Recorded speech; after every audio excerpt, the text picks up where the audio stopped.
notre Dieu, notre Père, Elohim, Créateur, Auteur de la vie, Jéhovah, El Shaddai, le Tout-Puissant, Omnipotent, Omniscient et Omniprésent. Dieu est lumière. La nouvelle que nous avons apprise de lui et que nous vous annonçons, c'est que Dieu est lumière et qu'il n'y a point en lui de ténèbres. Il est l'essence même de la lumière. À qui voulez-vous comparer Dieu? Et quelle image ferez-vous son égale? Ne le savez-vous pas? Ne l'avez-vous pas appris? Ne vous l'a-t-on pas fait connaître dès le commencement? N'avez-vous jamais réfléchi à la fondation de la terre? C'est lui qui est assis au-dessus du cercle de la terre. Il étend les cieux comme une étoffe légère. Il les déploie comme une tente pour en faire sa demeure. Ne le sais-tu pas? Ne l'as-tu pas appris? C'est le Dieu d'éternité, l'Éternel qui a créé les extrémités de la terre. Il ne se fatigue point, il ne se lasse point. Ô profondeur de la richesse, de la sagesse et de la science de Dieu, que ses jugements sont insondables et ses voies incompréhensibles. Voici notre Dieu, rayonnant de couleurs infinies, une diversité à vous couper le souffle. Il est l'ordre, la beauté de l'univers, son œuvre. Il est l'Éternel qui met la joie dans nos cœurs, qui nous fait coucher dans la paix et le sommeil. Il est grand par la force, par la justice. C'est lui qui pardonne nos iniquités et qui guérit nos maladies, qui nous couronne de bonté et de miséricorde, qui nous rassasie de bien. Et il est la vérité. Il ne peut pas mentir. Ce qu'il a dit, ne le fera-t-il pas? Ce qu'il a déclaré, ne l'exécutera-t-il pas? Il le fera, car Dieu est amour. Il a tant aimé qu'il a donné son Fils unique, afin que quiconque croit en lui ne périsse point, mais qu'il ait la vie éternelle. Et cet amour consiste non point en ce que nous avons aimé Dieu, mais en ce qu'il nous a aimés et a envoyé son Fils comme victime expiatoire pour nos péchés. Et Dieu est un Père, notre Père. Il désire très intensément une relation intime, personnelle, profonde avec son peuple. Il prend soin des siens, il pénètre toutes nos voies, il produit en nous le vouloir et le faire selon son bon plaisir.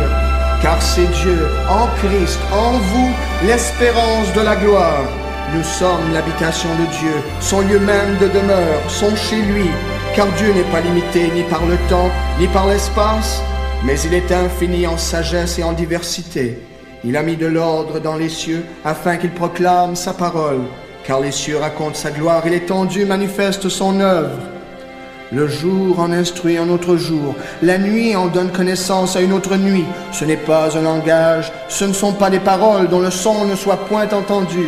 Voici notre Dieu, notre Père, Elohim, Créateur, Auteur de la vie, Jéhovah, l'Éternel qui pourvoit, qui guérit, l'Éternel notre paix, notre bannière, notre berger, notre justice. L'Éternel est ici, El Shaddai, le Tout-Puissant, omnipotent, omniscient et omniprésent.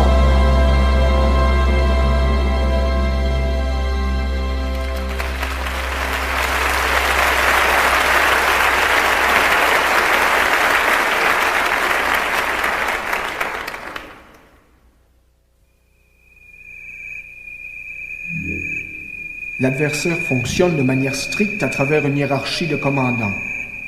Le prince de ce monde, la force spirituelle des ténèbres la plus puissante, n'est pas seul, mais il utilise un réseau d'êtres spirituels à partir de ses esprits au plus haut échelon, appelés daimons, jusqu'à ceux au plus bas échelon, des pions mortels et obéissants, les daimonions. L'adversaire gouverne son royaume avec une terreur préméditée et sous l'emprise de fer qu'elle a peur. En tant que Lucifer, l'ange de lumière, il était une fois nanti du savoir et de la puissance qu'il utilise adroitement maintenant pour manipuler à ses propres fins. Il ne laisse rien au hasard.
Deux réalités sont requises si l'adversaire va avoir du succès en réalisant ses buts qui sont de dérober, égorger et détruire.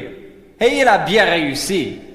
Ne vous y trompez pas. Il a au fond eu du succès à dissuader la plupart des croyants chrétiens de leur droit en Christ Jésus, entravant les buts de Dieu et étant la source d'adoration et d'attention que le vrai Dieu aurait dû recevoir à travers de nombreux siècles.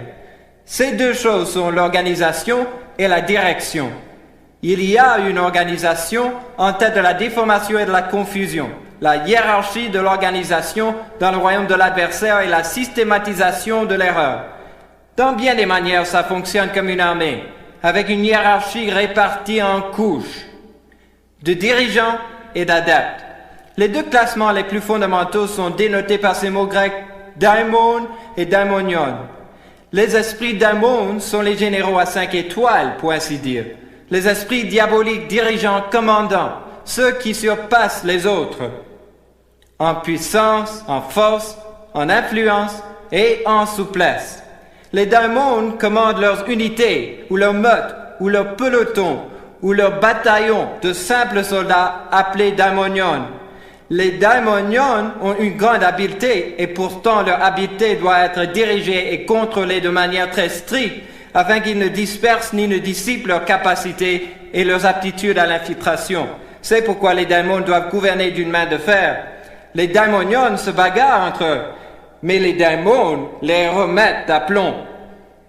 Les daimons ne peuvent se bagarrer. Ils doivent garder les choses au point et dans l'ordre afin que les efforts et l'énergie soient concentrés lorsque l'adversaire œuvre dans une catégorie particulière de la vie. Jésus-Christ comprenait ces choses. Il fut accusé par les pharisiens d'avoir chassé des daimonions par le prince des daimons. C'est étonnant, les individus qui l'accusaient savaient de quoi il parlait. Nous y reviendrons plus tard. Mais Jésus comprenait que c'était les daimons qui dirigeaient les esprits daimonions. Maintenant, nous avons classifié ces esprits en 6 unités de base. 6 unités pour vous faire voir les principales voies caractéristiques d'attaque à travers le domaine des sens. Vous voyez, l'ennemi doit fonctionner à travers le domaine des sens. Nous sommes tous nés étant la propriété légale de l'adversaire avant de naître de nouveau. Mais nous avons encore la nature du vieil homme qui peut être tenté, qui peut être influencé par le domaine des sens. Et ces attaques viennent de 6 façons majeures. Nous les avons classifiés sensuels et séducteurs, animés et sournois, imprudents et fêtards, imposants et puissants, lourds et lugubres et bestial et cruels. Vous pouvez classifier à peu près toute attaque dans ces 6 unités. Ceci est sensuel et séducteur. La parole de Dieu parle de la convoitise de la chair, la convoitise des yeux et l'orgueil de la vie.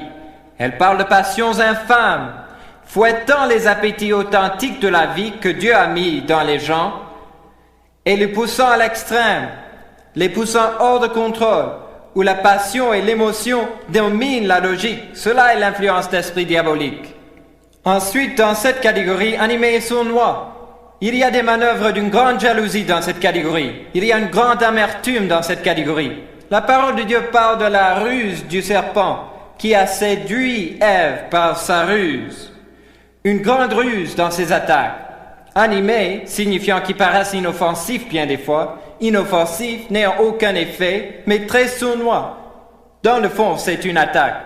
En Éphésiens 5, ça parle de plaisanterie insensée. Voilà une situation où des attaques animées et sournoises entrent en jeu.